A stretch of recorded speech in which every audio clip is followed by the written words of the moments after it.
Indian team நீங்கள் இந்த மாதிரி பண்ணியிருக்க கூடாது. Very worst.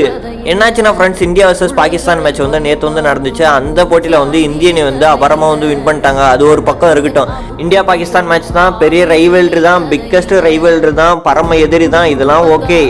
ஸ்போர்ட்ஸ்மேன்ஷிப்னு ஒன்று இருக்கா இல்லையானே தெரியல ஃப்ரெண்ட்ஸ். அதாவது இந்தியா வர்சஸ் பாகிஸ்தான் மேட்ச்ல வந்து டாஸ் போட வந்தார் சூரியகுமார் யாதவ் மற்றும் சல்மான் ஆஹா. இந்த போட்டியில் வந்து 2 பேருமே வந்து கை குலுக்கவில்லை. இந்தியா என்னங்க இந்தியா, இதெல்லாம் நியாயமா? பாலிடிக்ஸ் இதெல்லாம் ஒரு பக்கத்து இருக்கட்டுங்க. இந்தியா வர்சஸ் பாகிஸ்தான் போர் தொடுத்துக்கிட்டு தான் இருக்காங்க. நம்ம வந்து அவங்களுக்கு எதிராக வந்து போராடிக்கிட்டு தான் இருக்கோம். இதெல்லாம் ஓகே, அதெல்லாம் ஒரு சைடு இருக்கட்டும். இப்போ கேமை வந்து கேமாக பாருங்கள். நம்ம வந்து கேமு, அதாவது கிரிக்கெட் விளையாடன்னு வந்துட்டோம். இப்போ கை கொடுக்கறதுனால நம்ம என்ன குறைஞ்சு போயிடுவோம் போகிறோமா? ஏன்னா அவ்வளோ பிடிக்கல. அப்படி இருக்கும்போது நம்ம எதுக்கு அவங்க கூட வந்து கேம் வந்து விளையாடணும்? விளையாடமே விட்டுட்டு போயிடலாமே. இதெல்லாம் எதுக்காக விளையாடுறீங்கன்னா, அவ்வளோ பணம், அவ்வளோ ரெவன்யூ வந்து வருது. அதனால தான் இந்த போட்டி வந்து ஃபஸ்ட்டு நடக்காதுன்னு இருந்த ஸ்டேஜில் இருந்து மறுபடியும் அவங்க வந்து ஆட ஒத்துக்கிட்டாங்க.